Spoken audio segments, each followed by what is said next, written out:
Bueno, buenas noches a todos. Hoy continuando con las revisiones de tema de todos los miércoles y siendo puntuales con los que se unen a la presentación, vamos a revisar hoy el tema complicaciones del paciente cirrótico a cargo de la doctora Lina Ospina, residente primer año de la Universidad de Caldas de Medicina de Urgencias. Son las 8 en punto, doctora Lina. Arrancamos, quedamos atentos. Listo, vamos entonces a iniciar con el tema de complicaciones del paciente cifrótico. Vamos a abarcar estos temas grandemente, la definición y sobre todo los tres principales que serían ascitis, hemorragia variceal y la encefalopatía hepática. En cuanto a la cirrosis, por definición, va a ser un proceso que va a ser difuso, caracterizado por la sustitución de la arquitectura normal del hígado. Esto va a llevar a nódulos de tejido normalmente organizados que van a ser separados por septos fibrosos que van a conectar esas estructuras vasculares del lobulillo hepático. En la epidemiología vamos a ver que aproximadamente se van a presentar 2 millones de muertes anuales en todo el mundo que van a ser atribuibles a enfermedades hepáticas y de estas 1 millón va a ser por cirrosis. El porcentaje mayormente va a ser por hombres, hasta un 60%. ¿Y por qué va a ser importante? Actualmente, entre las causas de mortalidad a nivel mundial, la cirrosis es la 11ª causa más común de muerte. Y es la tercera causa principal en personas entre 45 y 64 años, lo que genera importantes pérdidas a nivel de años de vida perdidos. Y usualmente es atribuible pues, a personas que son trabajadoras y generan ese impacto en el sistema de salud. En cuanto a los factores de riesgo, clásicamente pues se ha hablado del consumo de alcohol, aunque este debe ser un consumo que se habla de 3 niveles, que van a ser 10 gramos de alcohol por cada bebida, nivel diario, o sea, es un consumo fuerte de alcohol. Asociado se ha visto un aumento en la hepatopatía no alcohólica, lo que también se asocia a patologías de riesgo cardiovascular, como puede ser la obesidad y la diabetes tipo 2. Y continúa siendo muy prevalente la presencia de infecciones como puede ser la hepatitis B y la hepatitis C. En cuanto a la etiología, vamos a ver que hay múltiples causas, van a ser muy variables. Podemos ver que vuelve a entrar el metabolismo, la hepatopatía alcohólica, lo que hablamos de la hepatopatía no alcohólica, que se puede causar tanto por obesidad, diabetes tipo 2 y el síndrome metabólico. También vamos a encontrar causas infecciosas que van a llevar pues, a un proceso inflamatorio crónico y la predisposición genética. Otra causa que va a ser muy importante es la causa inmunitaria en mujeres jóvenes, autoinmune. En cuanto a la evolución clínica de la enfermedad, vamos a ver que esta es una enfermedad que en general se habla de un espectro, en donde vamos a tener una parte en donde va a ser asintomática, pero que se puede llevar desde un proceso de días, de años o incluso hasta 12 años se ha hablado que puede llegar a ser este periodo asintomático, en donde va a producirse un daño inflamatorio crónico en el hígado y se habla que va a haber un punto de no retorno. En general, cuando hablamos de eh, una presión portal de 10 milímetros, el punto de no retorno, en donde ya la cirrosis va a estar establecida y no se va a poder retornar a un estado normal de la parte hepática. En cuanto a la histología y las clasificaciones, vamos a ver que se va a estadificar de acuerdo a esa fibrosis que va a presentar el pulmón y también se puede estadificar de acuerdo a la presión portal o la hipertensión portal que pueden desarrollar estos pacientes, que va a ser una de las principales causas porque se van a desarrollar las complicaciones.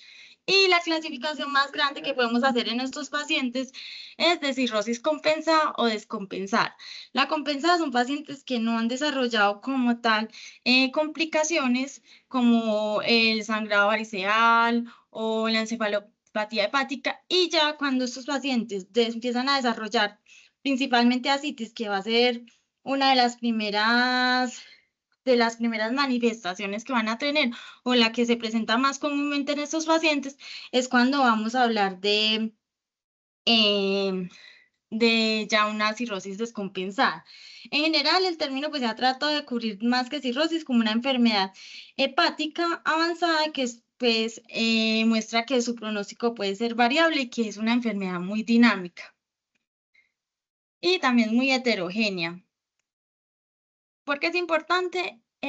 Genera una alta utilización de recursos sanitarios, genera múltiples ingresos y consultas en urgencias por las complicaciones que pueden presentar, y se habla que el reingreso hospitalario precoz menor de 30 días es del 20 a 52% en estos pacientes, y van a presentarse una mortalidad muy elevada asociada a la enfermedad, por lo que los tratamientos deben ser indicados de forma precoz, deben ser adecuadamente evaluados estos pacientes y iniciarse un tratamiento lo más rápido posible. Y pues todo esto lleva a que se genere una importante carga tanto para los sistemas, para todos los sistemas de salud a nivel mundial.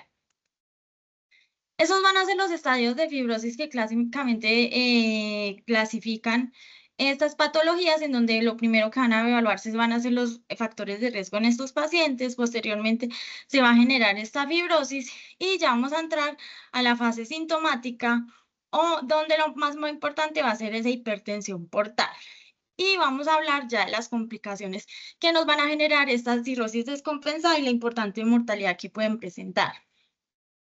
Entre las complicaciones que se pueden presentar está la citis no complicada, la citis refractaria recurrente, el hidrotórax hepático, la hemorragia variceal, la encefalopatía hepática, el síndrome hepatorrenal, la peritonitis bacteriana espontánea y el síndrome hepatopulmonar.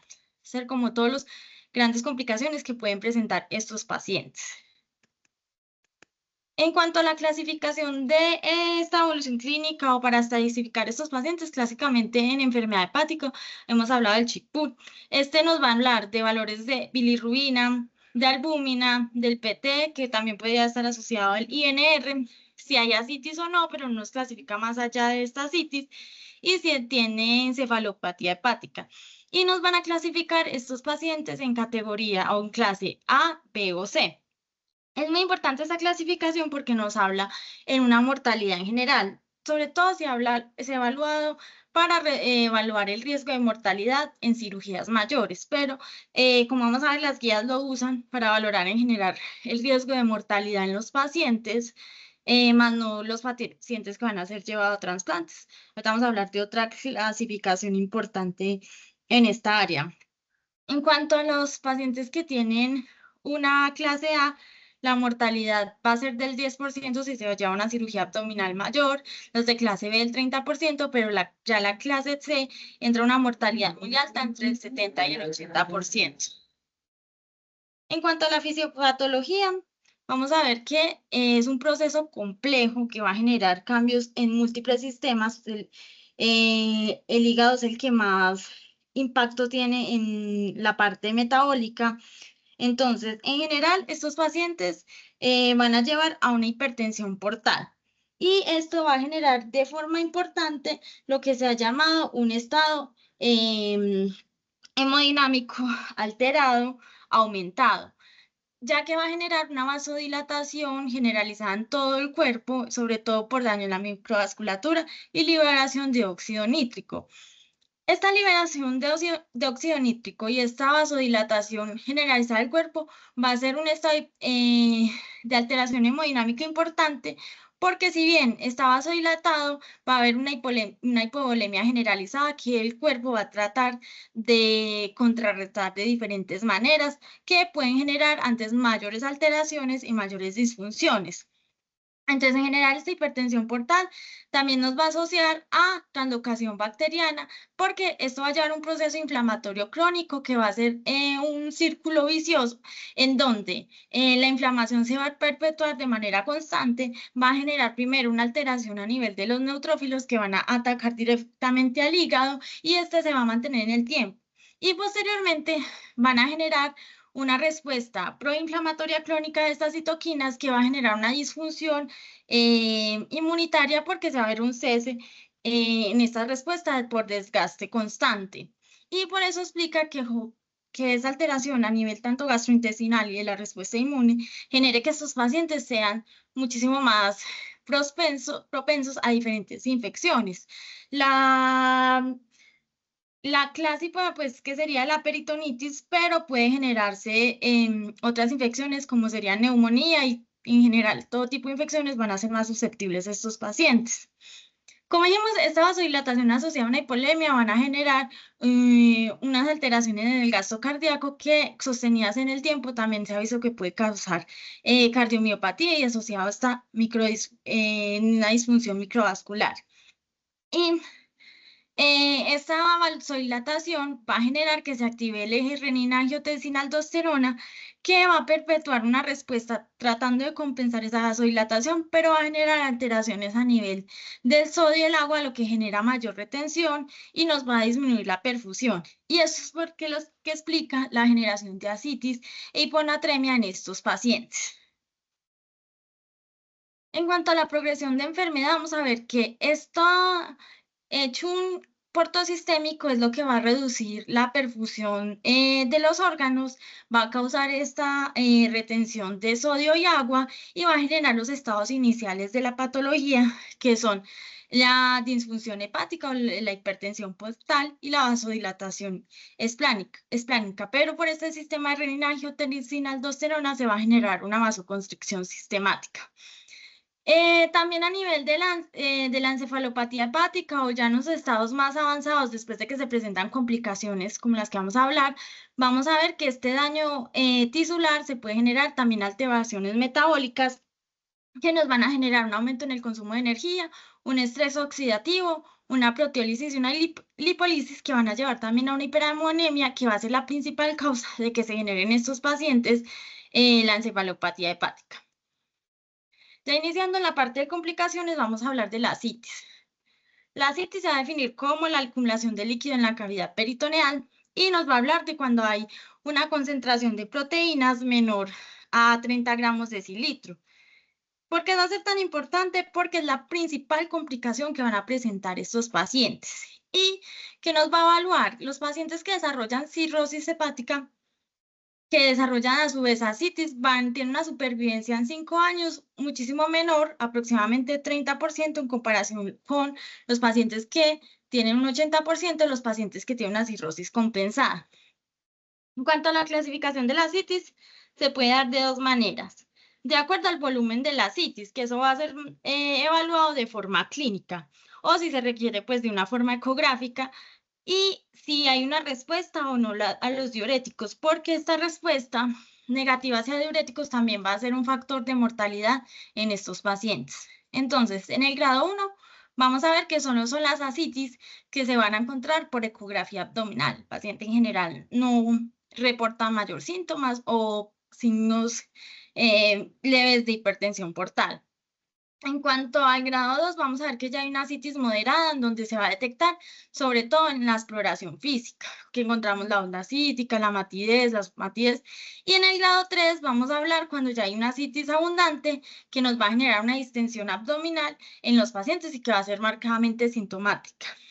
En cuanto a la respondedora no diuréticos, el diurético y la disminución del consumo de sal siempre va a ser el pilar del tratamiento. Entonces, cuando son respondedoras es que se puede administrar el diurético y no van a generar mayor desarrollo de complicaciones.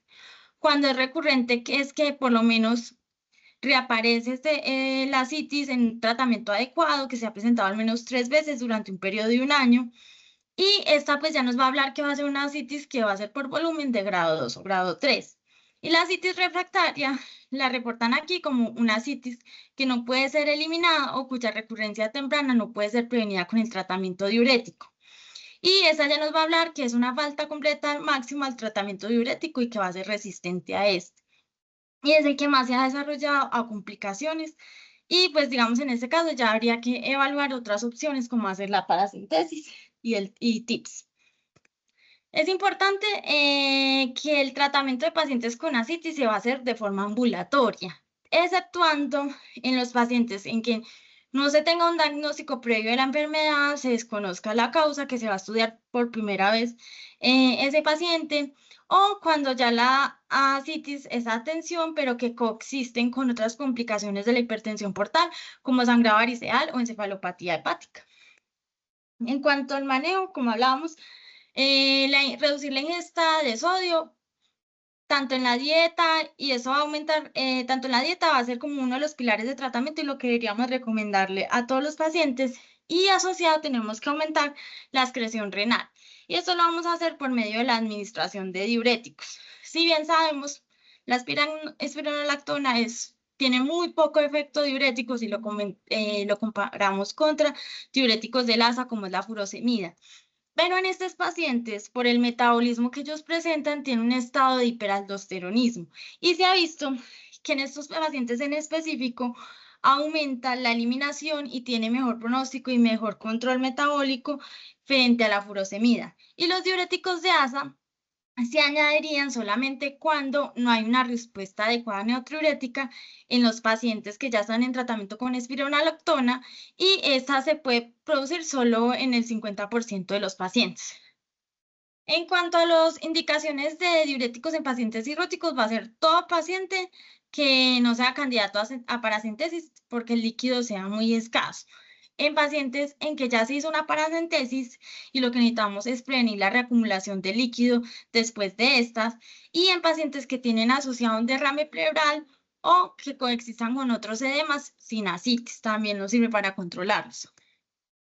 En cuanto a la paracentesis, que va a ser otro punto muy importante para el manejo de estos pacientes, va a ser una técnica donde se inserta una aguja o un catéter en la vía peritoneal para poder extraer ese líquido, y se puede hacer en dos niveles, tanto diagnóstico como terapéutica. Lo que más vamos a encontrar en estos pacientes al examen físico va a ser la matidez abdominal cambiante con las posiciones del paciente porque genera movilización de estos líquidos. Y para que esto se genere se va a requerir aproximadamente 1500 mililitros de líquido.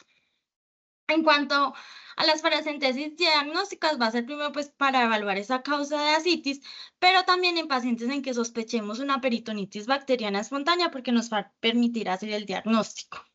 En cuanto a las terapéuticas, sobre todo va a ser en aliviar síntomas en ascitis a gran volumen o manejos de ascitis refractaria al manejo con diuréticos.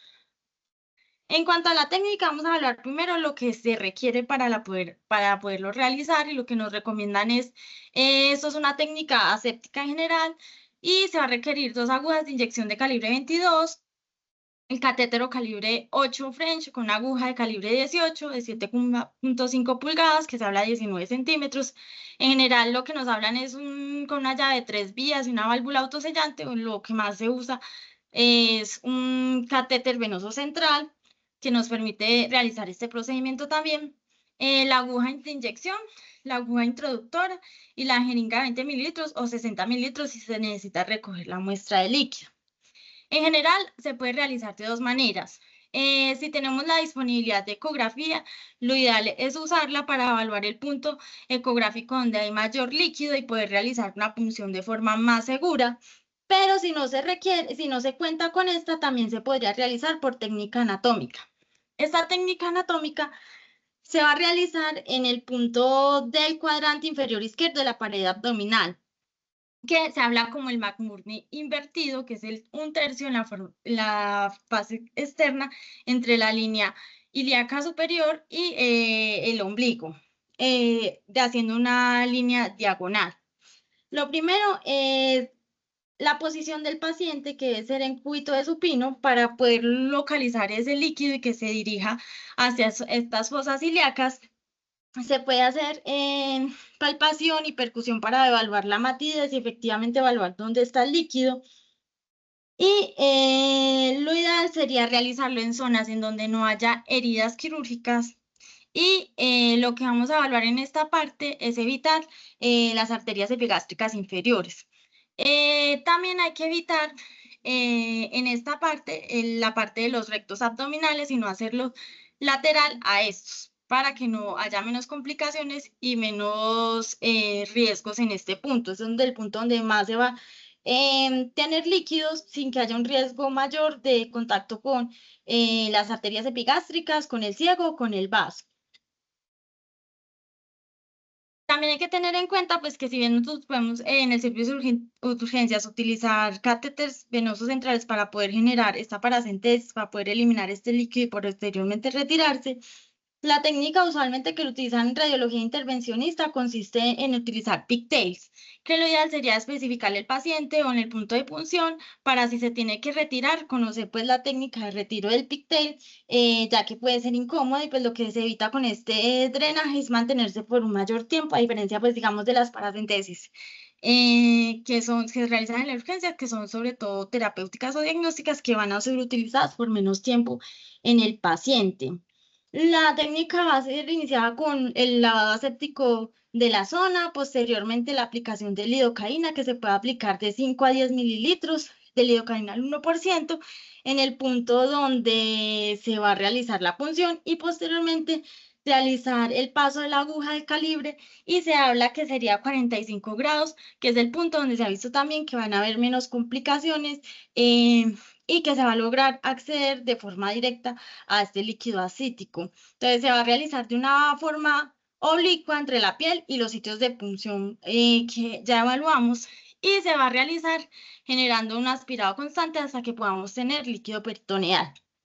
Si se requiere, inicialmente tomar con una jeringa de 20 mililitros las muestras necesarias para diagnóstico o si estamos sospechando una peritonitis y posteriormente se podría pasar bajo técnica de Selinger el paso de la aguja, perdón, el paso de la aguja y conectar el catéter para continuar la eliminación del líquido.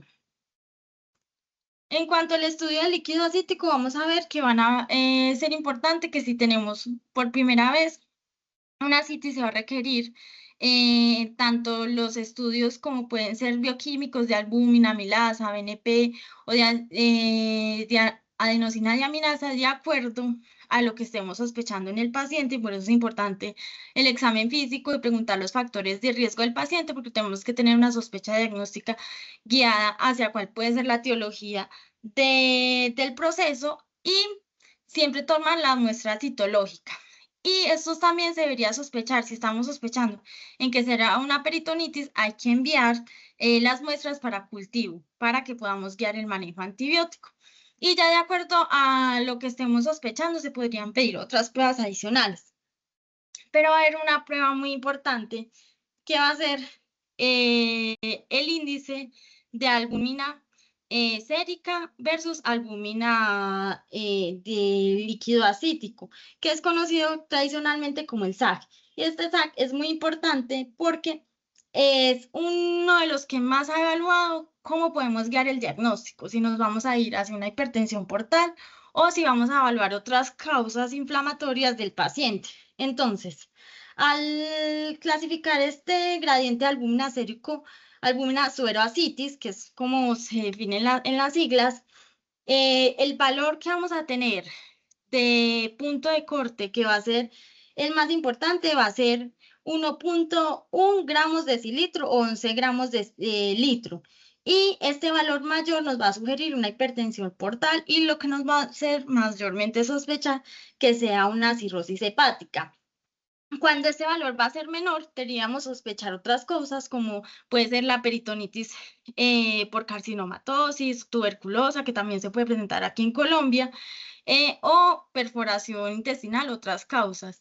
Y cuando tenemos este índice de albúmina sueroascitis disminuido, va a ser la hipertensión portal, que es la principal causa de estos, pero también podríamos evaluar en estos pacientes si tienen una falla cardíaca, si tienen una trombosis portal o si está asociado a hipotiroidismo. Ahora, posterior a la eliminación de este líquido, vamos a ver si requerimos o no requerimos albúmina en estos pacientes.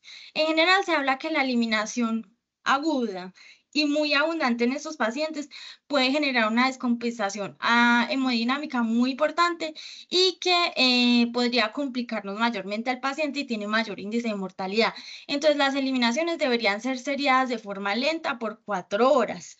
Pero si tenemos, si vemos que en esos pacientes se está eliminando mayor o si se ha drenado mayor de 5 mililitros, lo ideal es restaurar esa albúmina para que este paciente, pues, como sabemos, está hipovolémico, pero está en un estado hiperdinámico, hay que controlar esa eliminación de albúmina que sucedió a través de ese líquido acítico y tratar de controlar la parte hemodinámica. Y en general podemos tener albúmina del 20% o el 25%. Y lo que haríamos es administrar 8 gramos de albúmina por cada litro drenado si se extraen más de 5.000 mililitros o 5 litros. Y esto va a ser el equivalente, por ejemplo, en este caso, si se extrayeron 5.000 mililitros, si tenemos 40 gramos, porque van a ser 2 frascos de 100 mililitros al 20%, entonces sería lo ideal llevar llevar la aplicación de esta albúmina, pero lo ideal siempre va a ser que no sea mayor de 8 litros por sesión de lo que se elimine en el paciente y que sea máximo 4 horas antes de retirar el drenaje para evitar los cambios hemodinámicos. Pero siempre suplementar la albúmina, pero sí en pacientes que tengan una eliminación más de 5 litros o 5.000 ml. En cuanto a los riesgos y contraindicaciones, vamos a ver que las complicaciones clínicamente más significativas o comunes en la paracentesis va a ser la fuga de líquido local, pero que al realizar la técnica de forma controlada y de forma a 45 grados se ha disminuido esta fuga de líquidos. El sangrado, porque recordemos que estos pacientes pues también tienen unas alteraciones a nivel de coagulopatía y la punción de órganos, pero en general va a ser una técnica pues más sencilla, que las complicaciones tienden a ser un poco menos comunes y como vemos, el sangrado va a ser menos del 2.7% y la punción de órganos todavía menos del 1%. ¿Y cómo se ha evitado estos riesgos? El uso rutinario de ecografía reduce estos riesgos, entonces lo ideal es que si contamos con la herramienta se pueda realizar bajo método ecográfico. Ahora, ¿en qué pacientes vamos a contraindicar?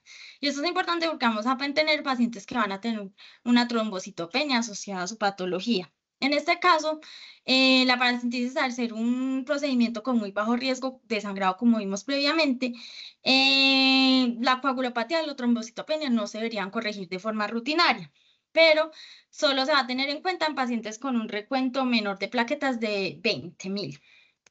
Y las contraindicaciones que vamos a encontrar en estos pacientes para realizar la paracentesis son pacientes que no van a estar colaborativos, en pacientes que tengan infección en el sitio de punción, en embarazadas no se debería realizar, o ya si tenemos pacientes con estados de coagulopatía severos, o sea, plaquetas menor de 20.000 o que definitivamente tengan una coagulación intravascular diseminada.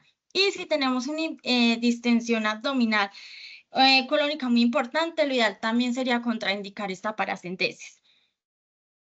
En cuanto a la citis refractaria, va a ser definida como una citis que no puede movilizarse o que recurre de forma muy temprana tras la paracentesis, que se realizó de gran volumen y no se puede prevenir o no se logra tratar de ninguna manera con el tratamiento médico, con los diuréticos, y ya se ha llegado a dosis tope de diuréticos.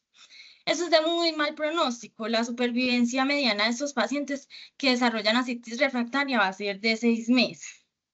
Y las dos escalas que podemos evaluar en estos pacientes tienden mucho o no se encuentra el punto tan marcado de mortalidad en tanto en la clasificación Chilpuk, que ya la vimos, y el MELD, que ya vamos a hablar a continuación. Y esto lleva a que se pueda subestimar el riesgo de mortalidad en estos pacientes. Ahora, otro tratamiento muy importante, no solo en la citis, sino en todas las complicaciones que vamos a ver, y por eso hay que hablar de ella, son las derivaciones portosistémicas, clásicamente conocidas o se describen como TIPS, que es el Transjugular Intrahepatic Portosystemic Stent Shunt. Y eso lo que va a hacer es descomprimir el sistema portal, y lo que hace es crear una comunicación artificial entre la vena porta y la vena hepática. Esto genera un aumento en el gasto cardíaco y una disminución en la resistencia vascular sistémica a corto plazo. ¿En qué pacientes deberíamos considerar cuando tienen ascitis refractaria? Tips serían los pacientes que tienen ascitis refractaria. Esto se ha visto que tiene una calidad de evidencia alta y que va a ser una recomendación fuerte. ¿Y qué pacientes definitivamente no se nos van a beneficiar de este manejo? Serían los pacientes mayores de 70 años, que tengan una bilirrubina sérica mayor a 50 milimolitros, que tengan un recuento de plaquetas menor de 75.000 o una puntuación del MELS mayor de 18. Y la encefalopatía actual, o sea, que el paciente esté cursando con ella o que tenga una infección activa o un síndrome hepatorenal. Pero vamos a ver que incluso en estas, pues lo ideal sería llevar a los pacientes es un trasplante hepático. Entonces, y el TIPS podría funcionar, es más como una terapia puente. El MEL, que es la otra escala que estamos evaluando, es el modelo para evaluar la enfermedad hepática terminal. Y este modelo predice la supervivencia en pacientes que van a ser sometidos a derivaciones portosistémicas como el TIPS, o también a pacientes y priorizar los pacientes que van a ser llevados a trasplante hepático. Este nos va a medir 3 variables, que sería la bilirrubina total, la creatinina y el INR. ¿Qué se ha visto? Que si bien el Chilpuc nos va a evaluar mayor mortalidad y es más útil para valorar mortalidad en los pacientes con cirrosis hepática, para definir trasplante hepático, el ideal sería el medio. Ahora, asociada a esta citis, vamos a hablar del hidrotórax hepático. Como tal, el hidrotórax hepático va a ser una acumulación de trasudado en el espacio pleural de pacientes que van a desarrollar una descompensación de cirrosis en ausencia pues, de una enfermedad cardíaca, que es lo que la otra parte que queríamos evaluar. ¿Y por qué se produce generalmente este hidrotórax?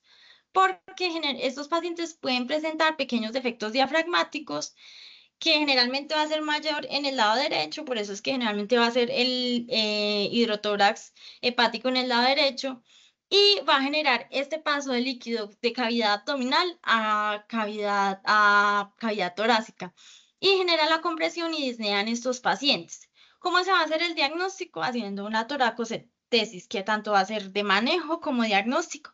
Y en esta toracocentesis también podemos aplicar el índice ascitis albúmina, que va a también presentar un valor mayor a 1.1, y estaríamos hablando de que este paciente tiene el diagnóstico de un hidrotórax hepático. En cuanto al tratamiento, al igual, pues vemos que es una patología que va a estar muy asociada a la citis. En estos pacientes lo ideal sería el control de la citis, tanto con diuréticos como paracentesis, si lo va a requerir, pero van a haber pacientes que nos pueden desarrollar un hidrotórax crónico refractario a este manejo inicial. En estos pacientes hay que hacer toracocentesis paliativa. ¿Qué sucede? Que esos pacientes van a llegar a requerir toracocentesis de forma repetitiva, y este uso repetitivo de toracocentesis en estos pacientes que tienen este tipo de inmunosupresión se ha asociado también a muchísimas complicaciones, sobre todo a complicaciones infecciosas, y esta descompresión que se genera constantemente también se ha asociado a disfunción renal. Entonces, el drenaje de forma crónica y repetitiva en estos pacientes va a generar también riesgo de complicaciones. Si bien inicialmente en urgencias, pues sería el tratamiento para controlar. Hay que evaluar este paciente qué tratamiento se le va a dar posteriormente.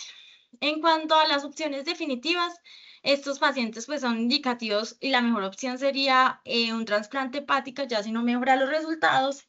Y la terapia, las derivaciones pueden funcionar como un tratamiento definitivo en algunos pacientes, o una terapia hacia el trasplante hepático. Y lo otro sería una pleurodesis, pero que se ha visto, si bien estos pacientes tienen muy buena respuesta, que sería hasta el 72%, se ha visto que las complicaciones asociadas a esta pleurodesis pueden llegar hasta el 82%, entonces en estos momentos las guías no lo recomiendan. Y lo otro es que, como vemos, generalmente este hidrotórax se va a asociar a defectos propios de la pared o el músculo diafragmático. Entonces se ha visto que la toracoscopia con malla para corregir estos defectos diafragmáticos también pueden ser una opción para el paciente y podrían mejorar su cuadro clínico. La otra que vamos a ver, que es muy asociada a la citis, va a ser la peritonitis bacteriana espontánea. Esta se va a definir como una infección del líquido acítico sin otro foco intraabdominal evidente. ¿Y cómo la vamos a sospechar? Generalmente estos pacientes van a iniciar con fiebre, dolor abdominal, y en pacientes que desarrollen encefalopatía hepática o deterioro renal, debemos sospechar que también están cursando frente a una peritonitis, porque es una de las principales causas de estas patologías. En cuanto al diagnóstico, se debe hacer con una paracentesis. Vamos a tomar el líquido, y el diagnóstico se realiza con un recuento de polimorfonucleares mayor a 250 mililitros en líquido acítico, lo que nos indica. Ahora, ¿qué pacientes se debería llevar a una segunda paracentesis? En general, para que tengamos cuenta, las guías todas definen que los pacientes en los que no haya una respuesta adecuada, la evolución clínica no sea adecuada, se debería llevar una segunda paracentesis. La otra de la paracentesis, la toma de los cultivos para posteriormente guiar el tratamiento antibiótico. Y Es muy importante que, como esta es una de las principales causas que nos descompensen al paciente y nos descompensen otras complicaciones de la cirrosis, como puede ser la hemorragia gastrointestinal y la encefalopatía hepática, en todo paciente que curse con hemorragia gastrointestinal y esté con ascitis, debe recibir tratamiento antibiótico profiláctico. El que clásicamente se ha hablado es la cefotaxime, pero en el medio podría ser la ceftriaxona, que ambos tienen muy buena evidencia. ¿Y qué va a pasar con estos pacientes que ya nos desarrollaron un primer episodio de peritonitis bacteriana espontánea? Todos estos pacientes deberían egresar del servicio con un antibiótico profiláctico posterior. ¿Cuál es el que más evalúan todas las guías? Porque de esta patología hay demasiadas guías. Vamos a ver que en general muchas recomendaciones con algunas variaciones, pero en general todas las guías nos llegan muy claro que el antibiótico profiláctico en estos pacientes va a ser el norfloxacino. ¿Qué se puede utilizar en el caso que no se tenga norfloxacino? Se podría llegar a utilizar cualquier otra quinolona o incluso trimetoprim sulfamethoxazol, que hay que evitar nefrotóxicos porque, como vimos por estas alteraciones hemodinámicas, esos pacientes que presentan ascitis y a su vez presentan una peritonitis bacteriana espontánea pueden generar también una lesión renal aguda por la misma fisiopatología. En cuanto al manejo antibiótico, va a depender de los gérmenes propios de cada región, pero el tratamiento inicial y el que nos recomiendan en general las guías va a ser una cefalosporina de tercera generación, como puede ser la ceftriaxona. Ya en algunos casos que evaluemos otros factores de riesgo, se podría evaluar la piperacina tazobactam. Y ya si estamos frente a una infección asociada al cuidado de salud, ya va a depender de la presencia de gérmenes multidrogoresistentes en la zona para definir el tratamiento. Y si es nosocopial, pues ya tendríamos que ir escalando al paciente a un carbapenem, una daptomicina, una vancomicina o linoxidil si se sospecha que tiene una resistencia propia a estas terapias, y si hay una presencia alta de genes multidrogoresistentes, o ellos dicen que en bacteriemia o en sepsis, pero en general el tratamiento de entrada en estos pacientes y también los pacientes que presenten sangrado variceal va a ser la ceftriaxona o cefotaxime, como dicen algunas guías. Ahora, la albúmina también sirve acá, pues mañana vamos a tener una revisión más completa de la albúmina, pero en estos casos de cirrosis hepática, que es uno de los usos que podemos encontrar, vamos a ver que en pacientes con peritonitis bacteriana espontánea, un incremento en la creatinina sérica o una creatinina sérica que esté en aumento, nos va a hablar que se recomienda una infusión de esta albúmina, que sería una infusión de 1.5 gramos de albúmina kilogramo dentro de las 6 horas del diagnóstico, y ya se continuaría seguida de 1 gramo kilogramo el día 3. Que se ha visto que como esto está asociado también a síndrome hepatorrenal, en general se recomienda la aplicación de esta albúmina en día 1 y día 2 para el control de este síndrome. Ahora pasando a la siguiente patología, que sería la hemorragia variceal, vamos a ver que sobre todo va a iniciar por el proceso de hipertensión portal. Y esa hipertensión portal se va a definir como un aumento en la presión de la vena porta y sus ramas. Y el punto de corte va a ser de 10 milímetros de mercurio, pero las varices que más van a asociarse a sangrados van a ser las que se encuentren con una hipertensión portal mayor a 12 milímetros de mercurio. Y por eso es que vamos a ver que esta es la clasificación de la hipertensión portal. Entonces, mayor de 10 es cuando ya se hace evidente, mayor de 12 es cuando ya podemos presentar sangrados, y cuando ya tenemos mayor de 16 y de 20 son los pacientes que nos van a resangrar más y que tienen un índice de alta mortalidad. ¿Por qué es importante? Esta es una de las principales causas de mortalidad en los pacientes. Se debe iniciar un tratamiento de forma aguda, temprana y completa para evitar pues, el fallecimiento de estos pacientes, que es de forma rápida porque produce un choque hipovolémico de forma rápida por la gran cantidad que pueden eliminar a través de estas varices y por la hipovolemia que causan a nivel esplánico. En general, esta va a ser la evolución que vamos a tener en estos pacientes, y los pacientes que ya tienen ese nivel de hipertensión portal ya deberían ser conocidos, y lo ideal sería que se haga un diagnóstico endoscópico, que sería el método de oro para diagnosticar la hipertensión portal y para diagnosticar qué paciente tiene riesgo de desarrollar sangrado variceal y se pueda generar una profilaxis, pero es poco común que puedan consultar. Y como vimos, es la hemorragia por varices es una de las complicaciones más temidas de la cirrosis hepática, y sobre todo va a estar muy asociada a esas varices gástricas, que son las que más mortalidad tienen. Entre los factores de riesgo vamos a ver las propias de estas varices. Entonces, en las varices esofágicas se habla de una zona crítica que son a 3 centímetros proximales de la unión gastroesofágica. Cuando ya hablamos de una hipertensión portal que sea mayor de 12 milímetros de mercurio, las varices de gran tamaño de mayor de 5 milímetros que puedan tener una coloración azul o signos rojos, como podemos ver en estas varices. Y en estadios de enfermedad hepática ya hay clasificados por el Chick-Book de B o C, o sea, independientemente que tengan o no, estos pacientes deberían recibir una profilaxis. Y en los factores de riesgo para varices gástricas, van a ser las que mayor sangrado, pueden presentarse incluso estas con una presión portal baja, más baja que las varices esofágicas. Y en esto los principales factores de riesgo van a ser las erosiones de la mucosa, las úlceras gástricas que se pueden presentar sobre estas varices. Y se asocia muchísimo al uso de AINES oral. Entonces hay que tener cuidado con ese medicamento en los pacientes con cirrosis hepática. En cuanto a la prevención primaria, se ha evaluado los beta-bloqueadores no cardioselectivos. Entre esos, el más usado es el propanolol en dosis de 20 a 40 miligramos 2 veces al día y se puede llegar hasta un máximo de 320. ¿Qué pasa con el carvedilol? ¿Por qué no lo pongo ahí de principal? Porque en algunas guías en las que evalué hablaban de que por su efecto alfa generaba una mejoría en el patrón hemodinámico de los pacientes versus otros en donde definitivamente no lo recomendaba porque habían estudios que mostraban una variabilidad muy alta. Entonces, en general, el que más se recomienda todavía es el propanolol. ¿Y por qué va a ser importante? Porque muchos de estos pacientes que ya tienen un diagnóstico de cirrosis, que todavía no están descompensados en ese tiempo, les realizan una endoscopia de vías digestivas altas, encuentran factores de riesgo e inician el propanolol. Cuando nos lleguen con sangrado, es muy importante suspender en caso de sangrado porque nos pueden descompensar mayormente a estos pacientes. En cuanto al manejo del sangrado, vamos a ver, primero, hacer un análisis físico, tomar toda la historia clínica, hacer cultivos. Ese va a ser muy importante por lo que sospechamos siempre una peritonitis bacteriana, una peritonitis en estos pacientes y iniciar la resucitación con el ABC. El manejo no va a ser con coloides, en este también se recomienda los cristaloides como en casi todas las patologías que hemos evaluado. Y lo que se ha mostrado en ellos, en estos pacientes, es que se inicia un proceso de transfusión, pero sí la meta de transfusión va a ser restrictiva. Se habla entre 7 gramos hasta 7, 9 máximo. Se ha visto que el transfundir mayormente estos pacientes a estos niveles puede generar antes un aumento en la mortalidad.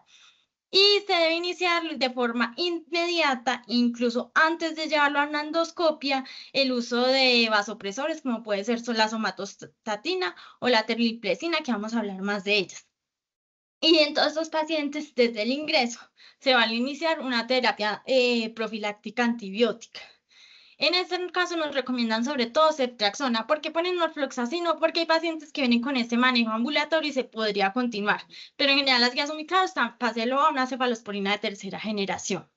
¿Qué es lo ideal? Que se estabilice el paciente de forma temprana y se inicie el vasopresor esplánico de forma temprana. Se ha visto que el iniciarlo desde el primer momento, antes de la endoscopia, disminuye la mortalidad en estos pacientes, que es muy alto. Y lo ideal es que después de la estabilización inicial de estos pacientes se lleve a la endoscopia para el control ya del sangrado definitivo y lo ideal sería que sean en las menores de 12 horas. Ya si se confirma el sangrado variceal, se podría llevar una ligación de estas varices de banda y mejorar el cuadro y controlar el sangrado. ¿Cómo vamos a continuar el tratamiento de estos pacientes? Estos pacientes deben seguir con el manejo vasoactivo por lo menos de 3 a 5 días y también con el cubrimiento antibiótico por este tiempo de tratamiento. ¿Qué pasa si ese sangrado no mejora y si el paciente sigue deteriorándose? Lo ideal es que si estos pacientes persisten con el sangrado, se pueda llevar una derivación, tips para el control. También se ha visto que nos ayudaría en estos casos, pero sería más de rescate. En cuanto a los fármacos vasoactivos, vamos a ver que un mensaje muy importante que nos dicen las guías es: inicia el vasoactivo de forma inmediata ante cualquier sospecha de sangrado variceal. Entonces, pacientes con factores de riesgo, que se me está descompensando, que yo sospecho que el sangrado variceal, por eso es importante preguntar esos factores de riesgo, iniciarlos. Entonces, ¿cuáles vamos a tener? Estos van a ser vasoconstrictores esplánicos, que el que se ha más utilizado, el más estudiado es la terlipresina. Esta se va a aplicar de 2 miligramos en 4 horas durante las primeras 48 horas y seguida por 1 miligramo 4 horas posteriormente. Que se ha visto que la terlipresina en los estudios es la que mayor efecto de mortalidad tiene, pero a causarlos el mayor proceso de vasoconstricción esclénica también es la que se ha asociado a isquemia mesentérica. En cuanto a la somatostatina y el ocreótido, también se han visto que tienen un buen nivel, no disminuyen tanto la mortalidad como la terlipresina, pero también tienen un buen nivel y un buen control, y si se cuentan, lo ideal sería iniciarlas. Y esta somatostatina se va a iniciar en una infusión de 250 picogramos hora, que se puede subir hasta 500 picogramos hora con un vuelo inicial de 200, como comenté. El ocreótido se aplica en una infusión continua de 50 gramos hora con un bolo inicial de 50. La característica de la terlipresina lo que hay que evaluar es la isquemia. Y en cuanto a la somatostatina y el ocreótido, también se podría asociar con hipoglicemia, entonces hay que hacerle seguimiento. En cuanto a la encefalopatía hepática, ya para finalizar, vamos a ver que se caracteriza por una amplia gama de síntomas neurológicos, y esto va a incluir desde síntomas muy leves como puede ser confusión, cambios en personalidad, y ya los pacientes en casos graves. En general, el mecanismo va a ser multifactorial, y es lo que hablábamos previamente. Todas estas complicaciones van a estar interrelacionadas. Entonces, como vemos que la citis está relacionada a la peritonitis bacteriana, y los sangrados gastrointestinales, esos sangrados gastrointestinales, esta citis y estos procesos de infección también van a precipitar esos episodios de hepatopatía, de encefalopatía hepática. Pero van a haber otros factores muy importantes en los pacientes, que es la sarcopenia, por esa proteólisis que se produce a nivel generalizado, que va a generar un proceso de desnutrición que los hace más frágiles y más propensos a la encefalopatía. Y los pacientes con constipación también pueden llegar a generar esto por las alteraciones a nivel de la urea y el amonio que se pueden generar con las bacterias del intestino. En cuanto a la clasificación, vamos a encontrar dos. La ISHEN, que es la que actualmente se recomienda en las guías porque es la nueva, pero la Westhaven, que es la que clásicamente se ha usado en el tiempo, es muchísimo más específica, nos va a clasificar el paciente de forma mejor, porque nos va a dar múltiples clasificaciones y lo podemos evaluar de acuerdo a sus características. Entonces, en la ISHEN nos hablan de cubierto o manifiesta, que va a ser cover o over. Entonces, cover es el paciente que está con alteraciones muy leves, como puede ser disminución de la atención, dificultad en el cálculo, que se va a tornar ansioso, o que incluso puede ser pues muy mínimo, que ya esté sin síntomas, nada. Y ya la manifiesta cuando vamos a tener un grado 1, un grado 2, 3 o 4 en la de Westhaven, que son pacientes que ya empiezan con estas alteraciones, que en el 2 se pueden tornar letárgicos y ya pueden haber un cambio en la personalidad. Y en el 3 y en el 4 vamos a ver que son pacientes que van a estar marcadamente confundidos, somnolientos, y en el 4 donde va a ser un paciente ya comatoso. El diagnóstico va a ser por medio del amonio plasmático, que es el que más asociado a su fisiopatología y al desarrollo, pero hay que tener en cuenta que en estos pacientes hay que iniciarle tomografía, hay que evaluar otras causas de encefalopatía, no solo eso es un diagnóstico de exclusión y va a ser diagnosticado con el amonio plasmático. En cuanto al manejo, vamos a tener múltiples puntos de acción, sobre todo evaluar ese manejo, esa eliminación de amonio a través de la alteración de microbiota que se puede presentar, y por eso son importantes los disacáridos no absorbibles como la lactulosa, y también ahí nos va a actuar la polietilenglicol. También se ha evaluado la rifaximina, también se usa en primera línea, que es un antibiótico que solo va a actuar a nivel del sistema gastrointestinal, también nos va a afectar esa microbiota, evitando el metabolismo del amonio y que se vaya a la vía de la urea. Lo mismo la L-ornitina y la L-aspartato, que es el LOLA, que este también lo que va a permitir, a diferencia de los otros que actúan a nivel de las bacterias del sistema gastrointestinal, estos dos son importantes en el ciclo de la urea, entonces van a desviar todo este amonio a través de este ciclo y van a ayudarnos con la eliminación de toxinas, que también es uno de los principales mecanismos de donde actúa la encefalopatía hepática. Entonces, ¿cómo va a ser el tratamiento de estos pacientes? Primero vamos a controlar los precipitantes. Todo paciente con grado 3 y 4 de ingresar a la unidad. Vamos a evaluar las causas, si tenemos una hipocalemia, una hiponatremia, si tenemos una infección o si tenemos sangrado gastrointestinal, controlarlo. Y hay que tener en cuenta que post-tips también se puede presentar.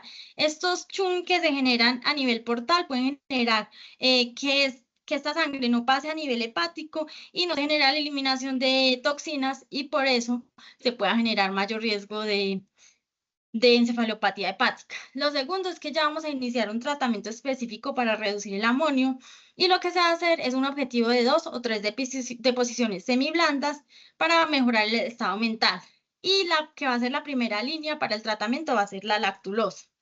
Entre la lactulosa la vamos a prender por vía oral o por sonda de acuerdo a los requerimientos del paciente y va a ser entre 15 a 30 mililitros cada 8 horas, titulando de acuerdo a 2 o 3 deposiciones del paciente.